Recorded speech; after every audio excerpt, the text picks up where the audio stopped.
Quiet quitting is out. Quiet cracking is in. Hindi mo kaya. Quiet cracking. Sorry, may crack. Pag-usapan natin yan on today's episode. Pero bago yan, pakinggan muna natin ang ating ka-okra of the week. Hello mga ka-okra. This is Carla from Los Angeles, California. And I love Siligang sa Gabi, the podcast. Yeah.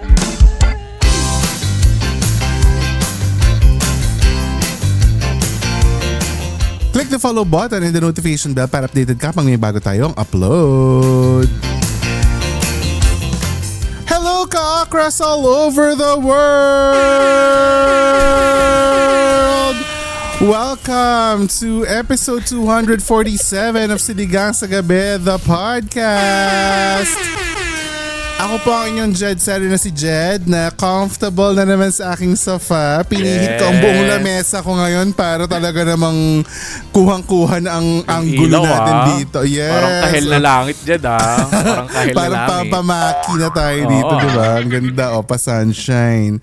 At nandito rin ang ating aspiring runner. Aspiring runner na siya ngayon. Uy, baka naman ma-pressure ako. Abangan niyo daw. Yes, abangan niyo daw siya sa Yakultron sa Declare na. Magkano siya? 1K. 1K run. Yes. 1K.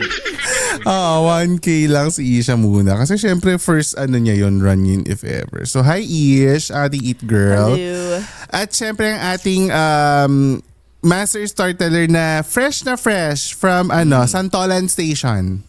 Ha! Hindi. Ay, hindi ba? Kasi akala ko galing ka Santolan Station. From Hoka Station. Hoka Station. May Hoka na pala sa Santolan ngayon, no? Hindi ko masyadong napapansin. Gatekeep. Bawal. Shout out po sa Hoka Green Hills branch. Ay, sinabi niya! Sa Santolan ko nga nililis sa mga tao para doon sila pumunta Abangan niyo si Mike sa midnight run. Saan ba yan? Yes, September Anong 7. brand? Anong brand yung may pa-midnight run? Hoka Midnight Run. Hoka mismo yun. Yes. Kaya ako napunta dun sa Hoka. Yes. Kaya ako And bumili ng abangan nyo Hoka. kami ni Ana sa finish line kung saan naghihintay kay Mike. Sa may MOA yan. So abangan nyo sila sa Aristocrat. Kasi for sure kumakain yung dalawa sa Aristocrat. Pero maganda nga yan. Pinag-usapan namin sa BTS kanina na maganda yung Hoka. Pero syempre kanya-kanyang preference, diba? Pagdating sa running shoes. Ako first time ko mag-Hoka. First time ko diba? Pero nagpaano kasi ako, yung skin test. Food analysis. Allergy. Mali. Nagpa-foot reflexology. Ano ba tawag doon? Analysis. Foot analysis. Kung pronation, maganda ba? Pronation, subnation ba yung pa? Basta basta yung pronator. white, tapos kung anong best sa'yo. Neutral, ganyan. Best Hindi, na tsaka shoes. sobrang tontuwa si Mike kasi first time niya mag-Hoka at first time na may lumuhod. Yes! Gulat talaga ako. Lumuhod talaga siya. Kayo, Mike. Oh my God. Kaya i-post natin. Pwede ba natin i-post yung video sa naman, Patreon? naman, Sa Patreon. Ay, hindi. Sa OnlyFans i-upload. Sa Patreon lang. Para makita ng mga Yung ka-okra video. yung video kung Oo. gaano ka-perfect ang natin, ang scenario. Kasi nga si Isha sobrang bilis ng camera skills. So nakuhanin niya. Correct. Ang perfect timing with the music. Music ng Yes. mall. So upload na lang namin sa Patreon para makarelate kayo. Okay? But anyway, See you, Hoka Run. Hoka Run September 7. Midnight run yun. Baka naman pumunta kayo ng alas 5 ng umaga. Wala pang Tapos ganaps na, doon. nakauwi na ako. Oo. Nasa Dahil ER na ako. midnight. Nasa ER na Uy, ako. grabe. Charot lang. Wag, katok tayo ng tatlo. Hindi, kaya mo yan. Basta mag-training ka. Yes. Anywho. Uy, sinasabi ko nga kay Mike, hindi biro tumakbo ng half marathon So, kailangan Yes, my mag-practice first kayo half talaga. marathon. Pero bago pa natin ituloy ang kwentuhan, mag-hi muna tayo sa mga nakikinig sa atin sa Patreon. Hello sa inyo mga members na nakakapanood at nakapakinig ng uncut version ng episode na ito. At hello din sa mga nanonood sa atin sa YouTube. Hello sa inyo sa ating growing YouTube channel. Hi. I-like nyo ang video, mag-subscribe, i-comment at i-share ang podcast na ito. At hello din sa mga taga Spotify. Team Spotify, hello. Sa Team Audio, kasi sa audio at lang tayo sa Spotify. So hello sa inyong lahat dyan.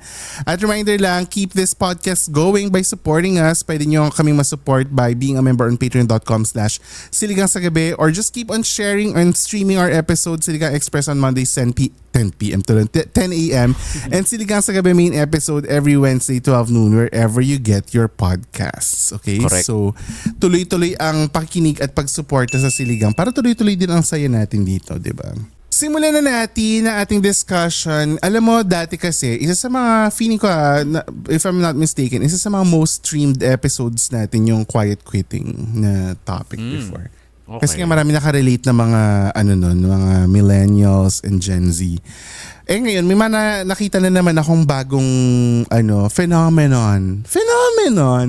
Transform na? Nag-transform na siya. Hindi siya transform. Bago siya, sabi, di umano. Okay. Oo. Parang actually pag tinignan mo to, pag napakinggan mo siya, hindi naman siya bago kasi nararamdaman na natin siya before pero ngayon lang nila na-labelan, kumbaga. Ngayon lang nila na bigyan ng pangalan. Oo. At least may label. Correct. Hindi kagaya nyo ng jowa mo, ganon. Anong ka-situationship mo, walang label. Kayo, ha?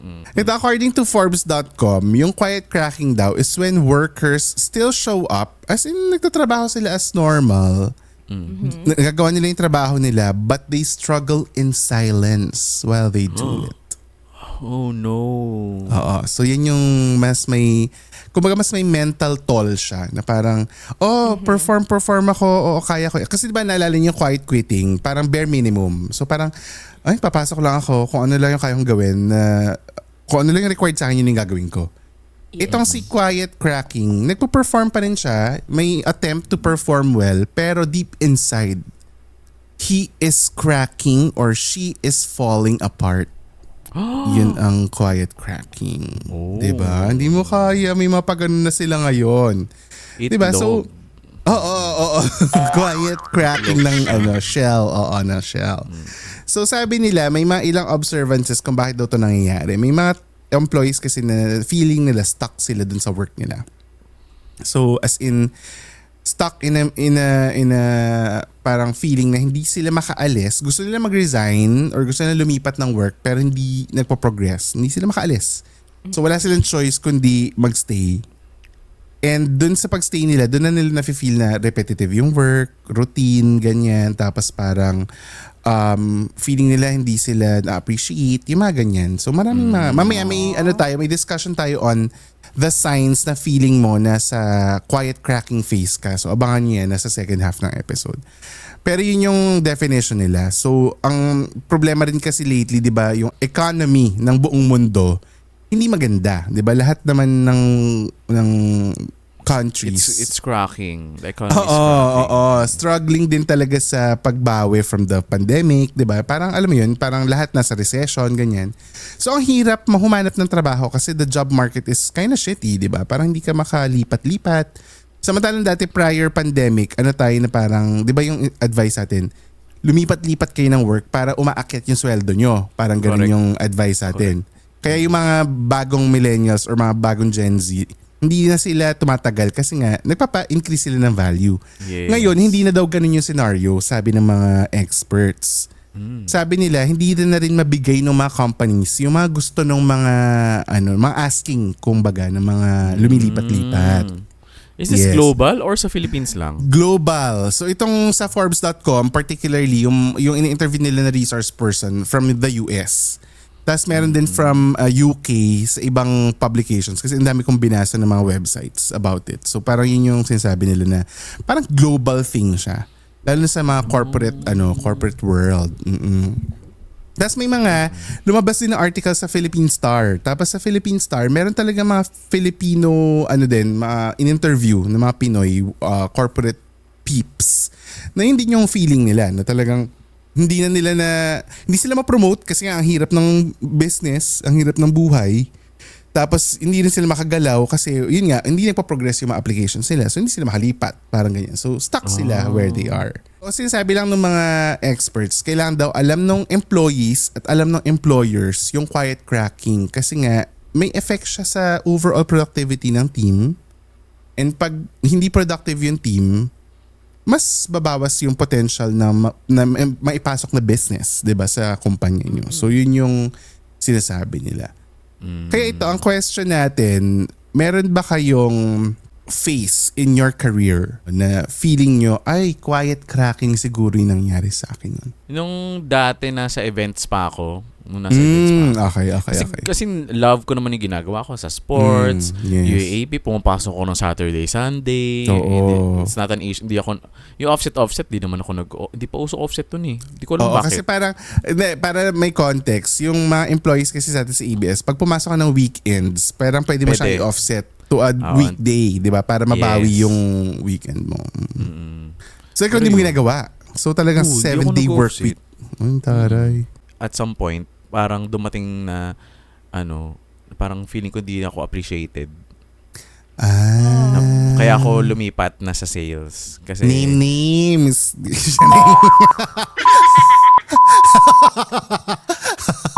sabi niya, hindi daw gusto ka talaga. Blip yun blip. Tapos sinabi yun sa akin, so paano pa ako ma-inspire na mag-work kung hindi naman pala priority ang sports? Ang hirap-hirap ng trabaho. Tayo, pinupush na natin yung sports. Ang daming requirements ng sports dati, di ba? Na parang, Diyos ko, pati yung, yung roll tech, yung sa pag yung LED, mga logo dun sa gilid, di ba? Diyos ko, ang dami nangyayari. But anyway. UAAP, NCAA, boxing, mga ganyan, football. Tapos hindi pala na-appreciate yan. So sabi ko, hindi, lipat na lang ako. So feeling mo nun, hindi ka nakikita at saka hindi nakikita yung mga efforts mo. Ganun ba yan? Oo, parang parang hindi ka ganun na-value na parang, akala ko ang laki ng contribution ko, parang hindi pala malaki. Parang ganun yung ganun. Parang, sad parang naman after all nun. na ayun, nag-decide na ako pagod lumipat. na pagod ka, no? Yung puyat ka, pagod ka, tapos biglang correct. Hindi naman pala essential for you or hindi naman pala, After mo may HR. After magkaroon ng mga kaguluhan. Diba? Totoo, magka-201. Oo. Hindi pala. Nakakatawa na talagang pinag-usapan talaga natin to, no? Tama. Correct. Tama naman. So, feeling mo nun, unseen at saka unvalued at saka ang mga efforts. Nahihirapan din ako lumipat nun kasi nga ay, totoo. Diba? Totoo. So, tsaka, pag lumilipat ka kasi, ang hirap, halimbawa, ako personally, lilipat kasi ibang kumpanya, feeling mo, syempre, start from scratch talaga. Unless may mag-refer sa'yo, di ba? Mas kakilala ka. Pero kung wala, as in, talaga, job search, magsiseek or magli-LinkedIn or mag-job street, di ba, ganyan? Or yung mga ganong tipo. Tapos, pag naman internal, kailangan secret na nag-explore ka. Parang, hindi ko alam kung Filipino culture ba yun, na parang, pag nag-explore ka, kailangan, hush-hush lang kasi baka malaman ng boss ko na, di ba parang, di ba? Sa atin lang ba yun? Or sa ibang bansa ba ganun din sila? Hindi ko alam. Pero sa atin, talagang dati sobrang careful ako na wala akong pagsasabihin kahit sino na may kumakausap sa akin at may kinakausap ako. Kasi nga, baka mamaya, maanuhan siya ng poaching. Diba? May ganun kasing rule yung HR na bawal mag-poach, bawal mag-ganyan. Correct. Tapos pag nahanapan ka ng butas dahil sasabihin sa'yo na may balok kang umalis. Kaya, alam mo yun, very Pinoy ba yung ganung culture sa workplace? Hindi ko sure. Let us know nga mga ka-okra kung yung mga nakikinig sa US, sa ibang bansa, let me know nga kung ganun din ba sa inyo. Ikaw, Ish, ano ang instance sa buhay mo, sa career mo as a creative, na feeling mo dumating ka sa point na you were falling apart despite you delivering? Ay, parang gusto ko magsalita. Ako kaya magsalita for you, Ish. Bakit ka nangingialam? Kasi feeling ko di yan sasabihin. Ako may alam din ako instance kay Ish noon. Pero, hindi ko alam kung gusto niya i-share. Pero feeling ko mas safe mong i-share yun kaysa sa kaysa sa mga gusto i-share ni Mike Tan about you. Ano pa to? How do I don't think ano siya quiet Cracking. Oo, cracking. Ang masasabi ko, pork crackling. Siyempre ko ang Lady of Chicharon. Di ba? Kaya Our Lady of Cracklings ka talaga. Kasi ako, pag talagang hindi ko na-feel, ako na talaga yung gumagawa ng paraan na mawala yung feeling na yun. Hindi totoo. Hindi totoo. Oo, kaya nga ako... Ikwento mo din dun sa babaeng nagsusuka sa banyo. Kakatrabaho. Tigilan ako, be. Yun pala. But at that time, wala akong choice kasi na-retrench Exactly. tayo nun. Exactly. So, wala kang choice, you're stuck. Yun yung feeling ng quiet cracking, di ba? Okay. Na parang, I'm just doing this kasi stuck ako and wala rin akong choice kundi mag-perform kasi ako lang yung gumagawa. Okay. Alam mo yung parang ganun. It falls pala under that category. Oo. Kaya alam ko na meron ka. Oo. First time ko maramdaman yung ganong feeling na na-anxiety ako sa work na dati kong na-enjoy. Alam mo yun, na parang ganito, nasusuka ako sa banyo. Tapos yung suka ko yung parang wala naman ako sinusuka pero nasusuka. Oo, ang weird. Yun pala, anxiety na pala Acidic ka. yun. Oo, nagpa-panic attacks. Nagpa-panic attacks ka na. So, for sure, nung mga panahon na yan, ikaw Mike, nung nagsa-sports at saka ikaw nung nangyayari sa iyo yung mga panic attacks sa issue, hindi mo naman alam na quiet cracking na siya, di ba? For us, stress lang siya. Di ba? Oo. Yeah. Kaya yun yung pinapoint out ko na parang nangyayari naman sa atin yan dati, hindi siya bago. It's not, kasi the way they write the articles, parang a new phenomenon. Hindi siya bagong phenomenon. Bagong label. Pero, Diyos ko, tanongin nyo lahat na nagtrabaho sa mga opisina. For sure lahat may ganyang instances. 'Di ba na parang lahat naman I can't pagdaanan. imagine seeing myself na tatagal sa ganung klaseng environment. Totoo. Grabe, hindi ko kaya talaga. Pero may mga taong gano'n yung gusto nila yung ganung pukpukan. Di ba ganun? Oo, gusto nila ng ganun. Galing nyo kung sino man kayo dyan. Ako hindi ko na, or baka pa habang tumatanda ka, nag-iiba yung yung gusto mong environment. Baka ganun. Kasi dati, okay din ako sa ganun eh. Pero hindi naman ako mabot sa tipong nagsusuka na ako, ganyan. Umiiyak ako, oo. Pero hindi ako yung nagsusuka. Hindi naman ako nagpa-panic attack. So. Pero ito, ako may ganyan din akong instance before. Hindi ko na sasabihin kung kailang panahon sa career ko kasi baka mabungkal. Identify namin. Identify namin. Baka mabungkal. Pero there was a time na parang feeling ko laging mali yung ginagawa ko. Yung parang hindi ko na kukuha yung kiliti nung nakatrabaho ko. So parang ano bang mali? Ako ba yung mali? Or hindi ba ako magaling sa part na to? Kasi parang hindi sila na-impress. Hindi ka nakakuha ng reaction na maganda. Alam mo yun? Yung parang, kailangan palitan to. Ito, ganyan-ganyan. So ang daming laging corrections. So dumating sa point na parang dinedread ko yung mga presentations. As in parang sabi ko, shit, ito na naman tayo. Baka, alam mo yun, parang meron ka ng ina-anticipate oo, parang correct. Ang negative na nung dating, ang negative na nung mindset ko na parang, sige, para matapos na lang to, sige, go na, ganyan-ganyan. Tapos pagdating mo doon, present ka pa rin, todo explain ka pa rin kung ano yung concept mo, ganyan-ganyan. Tapos alam mo, nung panahon na yun, napansin ko kasi ngayon sobrang maano ko sa kalinisan ng gamit. Yung parang sa organization ng mga bagay-bagay. Hindi naman ako sobrang OC, pero napansin ko before, nung phase na yun ng buhay ko, sobrang kalat ng kwarto ko. As in, yung mga pinaglabahan, yung mga nilaundry, hindi ko na nilalagay sa cabinet. As in, nasa kama lang siya. Natutulog ako, nandun yung mga damit ko. As in, ganun level. Kasi hindi ko na siya napapansin. Tapos dumating sa point na I sought help from a professional. Kasi parang hindi ko na rin maintindihan yung mga nangyayari sa isip ko noong mga panahon na yun. Wala namang dark. Nothing dark. Nothing naman nakakaiba. Pero parang alam mo lang na hindi ako to eh. Hindi ito yung, it's not me. So, ano yung nangyayari? Bakit parang kailangan ko i-process with someone else? Parang ganun yung nangyayari. So, nakailang session ako sa therapy nun. Tapos, talaga? Oo, naka-4 siguro ako nun na parang... Mahal Hindi, libre kasi. Di ba sa libre. ABS natin libre? Libre yun eh. Tapos parang i-avail mo lang, magsa-schedule ka lang. So di ako naman, schedule ako kasi sabi ko sayang naman, di try natin ganyan. Tapos in fairness, nakatulong naman siya. Tapos doon ko na-realize na kailangan kong umalis doon sa posisyon na kung nasan ako.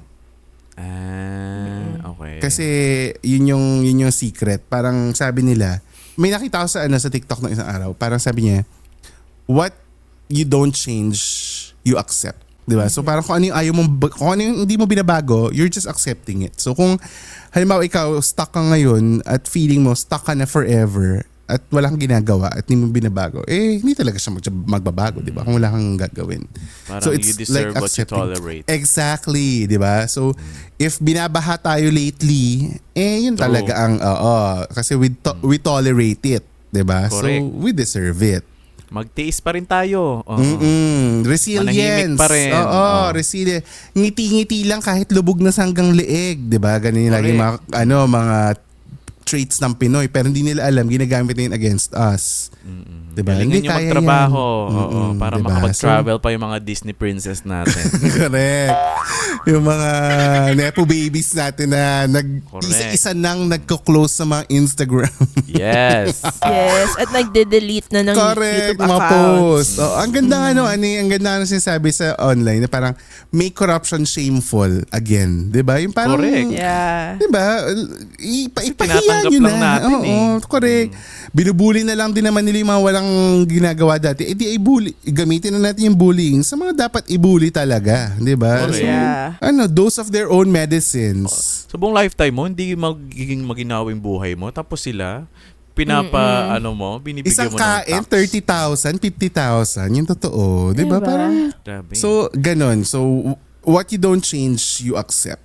So, yun ang Correct. tandaan natin na parang salawi kain ba yun? Ano matawag doon? Words of wisdom. Hoy, alam mo, may nagsabi dun sa ano ba yun? Doon ka-survey kasi tayo kung ano yung mga gusto nilang topic. Di ba? Parang yun. Tapos sabi nila namimiss na nila yung mga words of wisdom natin. So sabi ko, abangan mo lang. Abangan mo lang. Wow. Oo, namimiss daw niya yung mga words of wisdom every episode. So sabi ko, Mag-ipon lang talaga. kami ng mga tears. Kasi hindi na kami nagti-tears talaga. Hindi naman siya na umiyak. Medyo nasa happy spaces kami ngayon. So huwag niyo masyadong kontrahin. Oo. But anywho, yan ang mga kwentong quiet cracking. So kayo guys, kung may kwento kayong quiet cracking, let us know. Mag-email kayo sa siligangsagabi@gmail.com. Mali mo, basahin natin yan dito. Kung meron kayong mga office-related na mga problems, gusto yung advice. Hindi naman kami experts, pero malay mo, di ba, makahanap tayo ng expert na pwedeng tumulong Gusto sa ko inyo. yan. Di Baka ba? malay nyo, maging counterpart ng kiligang sa gabi. Pero office siya. Office-related, di ba? So, Correct. kung meron kayong mga sinisprayhan ng Lysol na coffee mug na mga kasama nyo sa office. Yeah, mga ganyan. Yung mga ganong exciting na stuff, go. I-email yan sa siligangsagabi@gmail.com. Pero sa ating pagbabalik, ano nga ba ang mga signs na you are quiet cracking? Kasi baka mamaya ikaw yung empleyado, hindi mo alam, quiet cracking na pala to. Or baka mamaya manager ka, tas may mga teammates ka na ay, baka nagka-quiet cracking na siya, hindi ko napapansin. So mamaya maalalaman yan sa pagbabalik ng Siligang sa Gabi, the podcast. Hello mga ka-okra, this is Carla from Los Angeles, California, and I love Siligang sa Gabi, the podcast.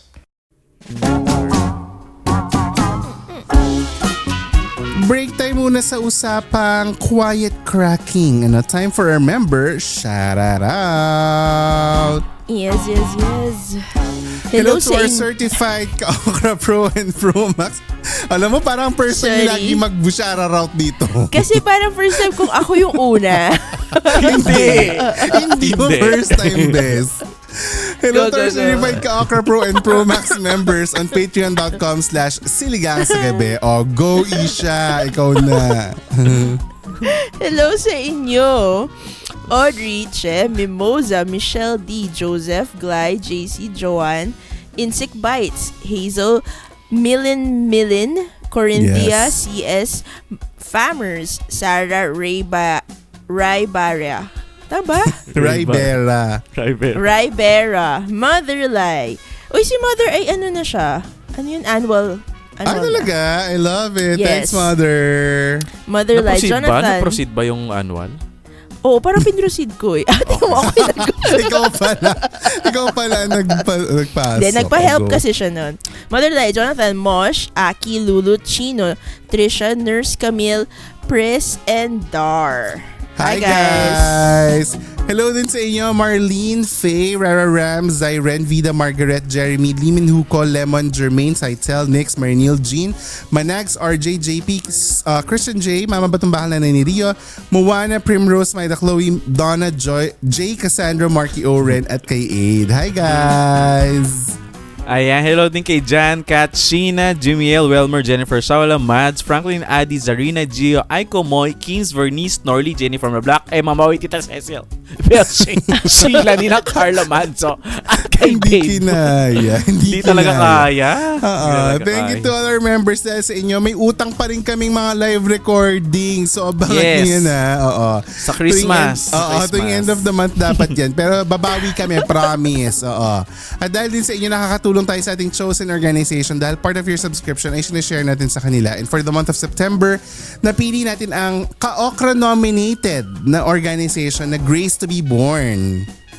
Isang halfway house yan for pregnant women in crisis in an orphanage located sa Pasig City. So, thank you, Abby Katigbak, for the nomination. Siya ang nagsabi niya na Abby. sana matulungan natin ang Grace to be Born. So, thank you so much. At mag-subscribe na kayo kung gusto niyo tumulong sa Grace to be Born. Mag-subscribe na kayo sa patreon.com/siligangsagabi at make sure na naka-Okra Pro or Pro Max membership kayo at active ang subscription nyo. Again, annual memberships are 15% off. Kaya kailangan nyong mag-annual, okay? So go na kayo dyan. Huwag na magpatumpik-tumpik pa. Ngayon naman, dadako tayo sa ating favorite na batian. Ito ang i-shoutout sa gabi.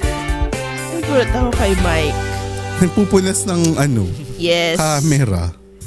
Okay, ito muna. Kay Catherine Kapal. Kapal? Sorry. Ewan ko. Sabi niya, Ano hi nga guys. tinawag mo, Aniga eh. Hoy, ano naman yun? Ay, sorry. Go. Okay, sabi ni Catherine na lang. Sabi ni Catherine, hi guys, I'm always listening to your podcast when I'm doing my notes. And I found joy listening to it. Tignan mo naman, Catherine yung Michael. Grabe yung pagkakalimag Paano na mo sa may nagagawa notes. yun? Paano? Catherine siya pero may notes siya. It's a gift. Nagagawa? It's a gift. I think student kasi si Catherine. Baka Yes. Kaya may notes Fairness, siya. student pa lang. Teaching and nag-ano learning. na ng notes. Oh, diba? Important yun. Hope to meet you soon. You guys have been my source of inspiration and happiness every day. Napaganda na mensahe niya pagkatapos mo sabihin. Kung ano naman ginawa mo sa notes niya. Ganun na lang yung Catherine. Wala man lang pasabsara. Hindi ba kapag nag-aaral pa siya? Oy, joke lang. Biro lang ka. Bilang nag-DM ka. Gusto namin yan nag-DM yung mga listener kasi nga natutuwa kami makabasa naman. Go. Thank you. O yung iba hindi pa nag-message, mag-message na rin kayo. Kailangan namin mga guys. Oy, tsaka mag-subscribe nga kayo sa YouTube. Ano ba yun? Puro kayo, Oo nga.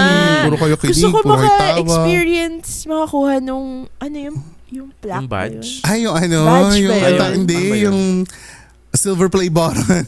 Oo, gusto ko yun. Diyos ko. Ilan ba? Ilan ba para? 100,000 yun eh. 100K. Oo. Siguro sa 50th birthday natin ish, makakakuha tayo. 100K, ang dami. 100K, tapos 1 million yung gold. Tapos yung platinum, yung diamond, ano yata, 10 million ba yun? Ay, grabe. Parang gano'n. Kung gusto nyo ng video sa YouTube kayo, panoorin nyo rin sa YouTube. Yes. Yes. Oo. Alam mo, may mga nagko-comment sa YouTube iba talaga pag nakikita yung mga reactions daw ng face versus Diba? audio. Oo. Pero hindi namin naalis yung audio sa Spotify kasi yung iba, halimbawa, nasa commute, di ba? Yung gusto lang nila nakikinig sa parang radyo, go lang din naman kami dyan. So, panililinis. yes. Ang mahalaga may options kayo. Nagno-notes. Oo. Yes. Nagno-notes. Correct. I love. So, again i-breakdown lang natin. Audio nasa Spotify or wherever you get your podcast. Video nasa YouTube at Siligang sa Gabi.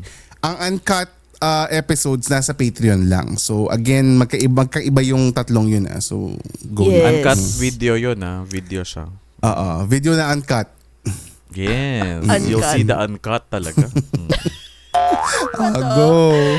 Sorry, Catherine. Sorry, Catherine. Sabi niya, I love it so much. I love you talaga. Sabi niya. Lalo na si Ate Isha. I love your humor so much. Kaya naman So pala binasa. proud of you guys. Kaya nga. Hoy, kapag may mga special Self-serving mention naman pala. kayo, sinasabi ko din naman. Sorry. Alam mo, so proud of you guys. Just keep bringing joy to the world. Ay, tama. September Yes. na eh. Merry Christmas! September Joy to na. the world. Yes, the Perfect. Lord has come. Let earth receive. Jere. Pang Yeah. pang caroling. Burn na kasi. Correct. September Oo, na. Burmans na eh. So Oo, yeah, ano? totoo naman ang joy to the world. Grabe no? Pero mo September, October, November, 3 months na lang December, nagbilang pa. December na, tapos Pasko na uli, tapos 2026 na. Sobrang bilis. Diba? Oh my gosh. Ang bilis pa naman ng panahon na to pag nag-bare months, no? As in, sobrang dire-diretso naman. Sige, isingit ko na rin to. Si Frank, nag-message siya na Ilocano daw pala ako. Yes, Ilocano po ako, mother side.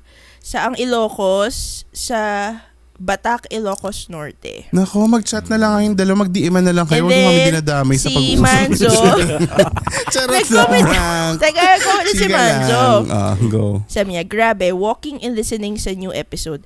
Tapos mukhang magmumukbang ako after ko mag-exercise. Ano po? Bakit? Anong episode yan? Ano episode ba to? Yung sisig Cebu? yan. Sisig. Yes. At least nag-exercise ka. Ang dami nagsabi na nag-crave sila dun sa sisig episode na nag-order sila sa Grab or nag-order sila sa Oh my God. Kailangan tayo bigyan ng restaurants. promo code ni Grab. Oh, Oo, grab. in fairness. Promo Bagay code. naman. SGCC. Kasi Oh, tinan mo, message basahin ko mo yung na mga nga si sa Spotify minsan na pag sa ibang Hello? episode basahin natin. Sobrang Ano yung dami proposal nag-message nyo? doon. Hindi Ay, wow. Grabe naman sa acting. Charot. Grabe naman sa acting to. Grabe yung mga sinasabi nila na, ay, grabe naman kayo mag-usap, blah, blah, blah, na pa-order ako ng sisig sa mesa, ganyan, whatever. So, kung saan sila nag-order ng sisig. Meron pa nag-order ng sisig sa Sisig Hooray. Dahil nga dun sa recommendation Di ba? nila. Winner si Sisigore. So, brands, alam nyo yun, the conversion is Alam the nyo na. conversion is real. Oo. So, ito This is din a pitch. conversion. This is a pitch episode.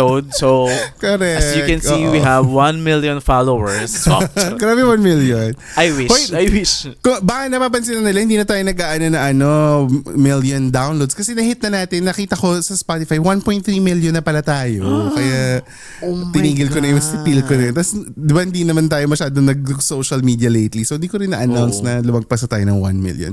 So, tsaka na lang pag nag-1.5 na. So, tulungan nyo naman mag-1.5 guys. Keep on streaming the Para update the namin apps. yung pitch deck namin. Correct. Oo. So, go nyo na yan. Okay na ba, Isha? Yes, okay na. So, kung gusto nyo ma-shoutout ni Isha, mag-DM lang kayo or mag-comment kayo wherever you are. Kung nasa Spotify man ka, Patreon or YouTube, go, mag-comment at ibabasahin namin yan dito, okay? Back to the episode tayo. Sabi sa internet, may mga signs na malalaman mo kung ikaw ay quiet cracking. And sabi rin nila, this is very close to the signs of burnout. By Sugar Free. By Sugar Free sa burnout ng trabaho. So, ito yung ilan. Sabi nila, sign number 1, may physical manifestation such as being sick, fatigued, Oh or my complaining of headaches more often than usual. Hala, God. Isha. Oy! Alam mo, may kilala tayong ganito. Talagang Hindi natin more papangalanan. often Oo. than usual. Oh my Hindi natin God. papangalanan pero umabot na siya sa point na lagi masakit ang ulo niya. So maybe it's time to have some introspection and see baka mamaya quiet cracking ang nagaganap sa iyo, girl. True. Diba? Lagi ako may Advil sa bag. Ay, sorry. Ikaw ba yun? Hindi ikaw yun. Sorry, Hindi ikaw yung kilala ko. Hindi pala ako. Hindi ikaw, oo. Pero ito, sign number 2. Ano daw, you're not delivering in the same way that you're used to. So yung levels mo dati na sobrang, todo ko tong paggawa ko ng PowerPoint or todo ko tong report na to or todo ko tong pagtatrabaho ko. Yes, nagtatrabaho ka pero it's not the same level and enthusiasm than before. Oo. Parang burnout So, nga talaga, ano? Oo, very close sa burnout yung datingan. Sign number 3, you're usually upbeat and optimistic na personality is noticeably much less than before. So yung mapapansin mo rin daw yan na parang alam mo di ba may mga go-getters tayo mga office mates? Yung parang, go lang yung overly positive, overly optimistic. Di ba may mga ganun kasi na yung mga personnel sa office. Pag napansin mo na biglang hindi na sila ganun, na parang okay na lang sila, so na lang sila, pwedeng sign siya of quiet cracking nung tao na yun. Diba? Yung hindi na siya nakipag-joke, yung mga ganyan, hindi na siya sobrang optimistic, nasa-stress na rin siya physically, ganyan. So, yan. And sign number 4, you are generally disconnected and less engaged. So, kunwari may mga pa-activities sa family day, ganyan, or may pa-outing, ganyan, may pa-summer ganaps, team building. Okay lang na hindi ka sumama. Yung parang hindi na ako yung para makipag-agawan sa slot. Alam mo yun? Pag ganun ka, pwedeng quiet cracking na rin daw yun. Kasi hindi ka na engaged as much as before. Tapos sign number 5, ito yung nabanggit ni Mike kanina. You feel na you're useless, unseen, and unnoticed. Iba kasi yung diba? Yung parang hindi ka na notice kasi hindi mo ginagawa yung work mo. Or minsan ka mas notice ka na hindi mo ginagawa yung work mo, di ba? Mas ganun siya sa context natin. Mas mafe-feel nila. Oo, yung mga nagde-deliver, parang hindi rin sila masyadong na re-reward, di ba? Or kung ma-reward sila ng more work kasi magaling sila. Yun yung nangyayari. Aminin nyo na yan. Hoy mga manager, umamin na kayo, wag na kayo nagkukuha dyan. Kaya ang hirap din talaga hirap din talaga mag-over-deliver. Or gusto mo kasing at your best palagi. Correct. So, ang hirap i-maintain din yun ha. Pero alam mo, if na-enjoy mo yung work mo, hindi mo maramdaman na ang dami magagawa. Sorry. Oo, kasi nasa certain flow ka di ba? Alam mo yun, yung parang, ganyan, go lang tayo. Minsan na pa ako pag, sorry, mayroon dito akong pagagawa. Sabi ko, ba't kaya sorry? Parang go, let's do this. Ganon. If na-enjoy mo yung work mo. Oo, tsaka kung nandun ka sa space na yun, kung nandun ka sa environment na yun, di ba? Hindi kasi lahat nandun eh. So, kung nandun kayo ngayon, lucky for you at tsaka good on you. Pero kung halimbawa na nandun kayo sa space na feeling stuck, ganyan-ganyan, ano ba ang dapat gawin? After ilang years kasi na parang ganun, paulit-ulit na lang tapos wala ka namang nafe-feel na growth. Di ba? Correct. Parang tataka ka na din. Totoo. Doon ka mapapaisip na may isa-isay pa ba tong ginagawa ko dito sa kumpanyang ito. Anyway, in the spirit of words of wisdom, kasi nga na-miss na ng mga ka-okra yung words of wisdom daw, sabi nila. Ano ang words of wisdom nyo? Kahit short lang, words of wisdom nyo para sa mga millennials and Gen Z in the workforce na palagay nila ay nagka-quiet cracking sila. Ako simple lang siguro. Pero but I think it requires experience and maturity na kailangan mo maging honest and you have to communicate with your boss. True Kasi din. kung gusto mo talaga yung ginagawa mo and you feel and you think na ito yung long-term na goal mo to be in this position and to grow in this kind of field industry. Na kung nasaan ka o industry, magstay ka pero i-clear mo sa kanila kung magmamatch yung goals mo sa professional life mo sa goals ng company sa'yo. Correct. 'Di ba? Kasi kung kung magkaiba kayo ng goals ng company or nung team or nung manager mo, baka mag-start ka na din consider ng other options na. Totoo. Kasi kung pang long term ha. Pero kung may plan ka naman of leaving and jumping to different companies to increase your salary, madali na yun for you. Pero kung nahanap mo talaga yung, ito yung gusto kong gawin. Correct. Ayun, kasi may mga, diba, may mga companies na feeling mo, hanggang retirement na ako dito. May mga ganun eh. Di ba? Ako, kaya sabi ko, kailangan ng experience and maturity. Kasi ako nung nandun ako sa position ko before, na sobrang saya ko, na 7 days a week ako pumapasok, na parang okay na ako nagawin to every time. Pero parang yun nga, dadating ka sa point na parang, wait, so ganito na lang ba ako palagi? Kasi parang wala naman ako naririnig na, after mo ganyan, i-developmental assessment ka, magiging senior ka na, magte-train ka na rin ng mga next na magiging part ng team. Walang ganun eh. if may gusto kayong marating, so like if you want that promotion or increase, kailangan mo siya paghirapan para pag nakuha mo yun, sobrang rewarding. Yun talaga yung part din ng reward, yung feeling after, more than nung nakuha mo yung gusto mo makuha, and yung feeling right after na naitawid mo yun. Plus, ang ganda sa resume mo na ito yung mga projects ko, ito yung mga ginawa kong mga eklavu. So, yun na lang din yung isipin nyo tuwing may pinagdadaanan kayong mahirap. Like, a good manager would notice kung sino talaga yung may gusto ng promotion at kung sino talaga yung deserving ng promotion.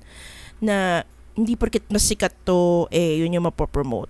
Mas makikita, a good manager yung talagang depende rin kasi sa manager minsan kasi may nagpa-favoritis Tama. Pag may ganun, I think wag ka na umasa, as in lipat ka na ng team. Ikaw na hindi ang doon, ang thing doon, pag nasa ganun tipo ka ng environment, you have to learn how to assert yourself.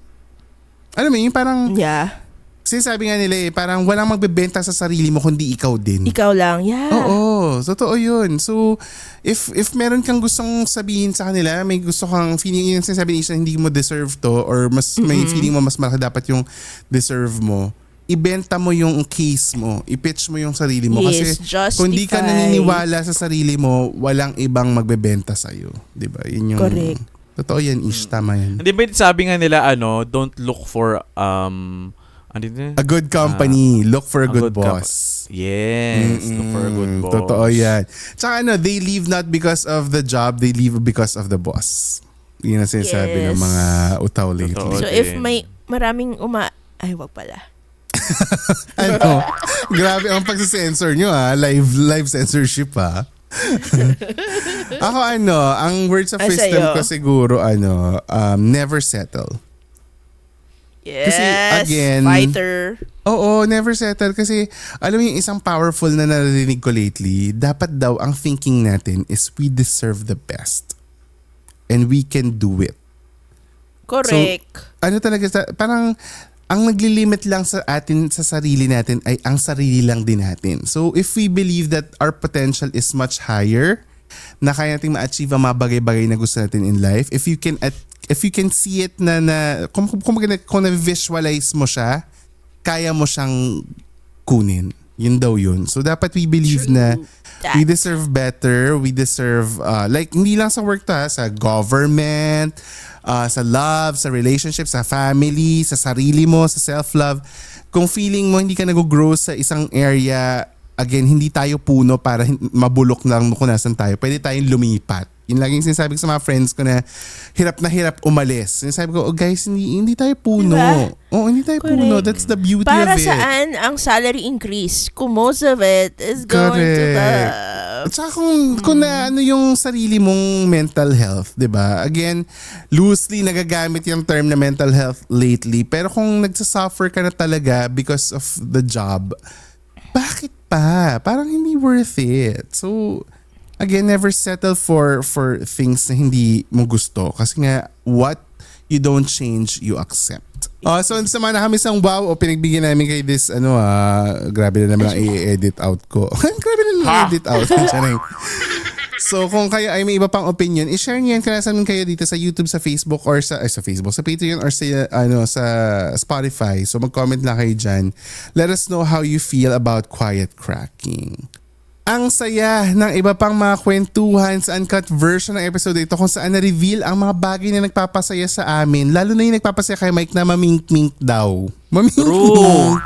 Aba yung nagpapasaya kay Mike na mamink-mink. Mapapanood yan ng members natin exclusively sa patreon.com/siligangsagabi. Kaya naman be a Okra Pro or Pro Max member ngayon na. At mag-join na rin kayo sa Extra Sabaw for updates at kulitan. May mga survey kami dyan nilalabas. So go, mag-join na kayo. Hanapin lang Extra Sabaw on Facebook. It's a Facebook group ng mga ka-okra natin dito sa Siligang sa Gabi. And if you like this episode, naman i-share nyo at itag nyo kami on all socials at Siligang sa Gabi. That's SILLYGNG sa Gabi. At i-rate ng 5 stars ang podcast ito. At mag-drop ng voiceovers para maging ka-okra of the week at makasama na kayo sa episodes. Diba? Kahit paano maririnig nyo yung boses nyo sa podcast. So go, mag-drop ng VO sa siligangpodcast.com. At sa mga brands out there, baka gusto nyo rin mag-collab with us, you may email us at siligangsagabi@gmail.com. That's SILLYGNGSagabi@gmail.com. The sisig conversion is real. So go, mag-message na kayo. Huwag kayong magpatumpik-tumpik. You have reached the end of episode 247.